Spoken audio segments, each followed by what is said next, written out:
The financial aspects of your relationship. This is one of the 4 pillars that immigration looks at when they're assessing the genuineness of your relationship. And it's probably the pillar that I spend the most amount of time talking about during the evidence planning session. So what is the financial aspects of your relationship and what's the department looking for under this pillar? Here, immigration wants to see that you and your partner share and manage your finances. They want to see what that looks like and the extent to which you're pooling your financial resources. The financial pillar is going to look very different for every couple, just because there's no 2 couples that would manage their finances the same way.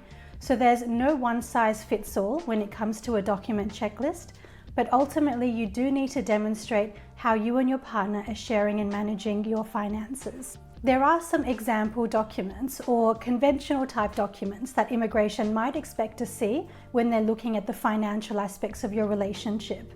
For example, they would want to see whether you and your partner are sharing a joint bank account, and if you're not, whether you're using your individual accounts as a couple. They want to see whether you have any legal ties and obligations. So for instance, whether you have a mortgage together, whether you have any credit together, whether you've taken out any loans as a couple, and whether you've listed your partner as your superannuation beneficiary if you're inside Australia. If you're hearing that checklist and you're feeling a little bit stressed, then let me stop you right there. Again, there's no one mandatory document that fits all couples, and there's no requirement to provide any of these documents really, but ultimately you need to demonstrate how you're sharing your finances. So one of the questions that I get asked all the time is, do I need to have a joint bank account with my partner? The answer is no, because again, there's no mandatory document you need under this pillar. But of course, a joint bank account helps your application demonstrate how you and your partner are spending your finances, because it's just through that one joint account potentially. But there's lots of couples that choose not to have a joint account. I've seen couples who have been married for 20, 30 years and they've chosen not to open a joint account.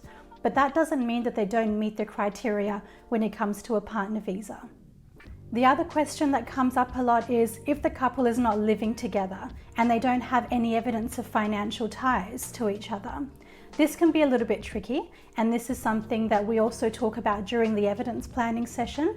There are a lot of couples that don't live together, some because potentially they're lodging an offshore partner visa where the applicant might be overseas and the sponsor's inside Australia.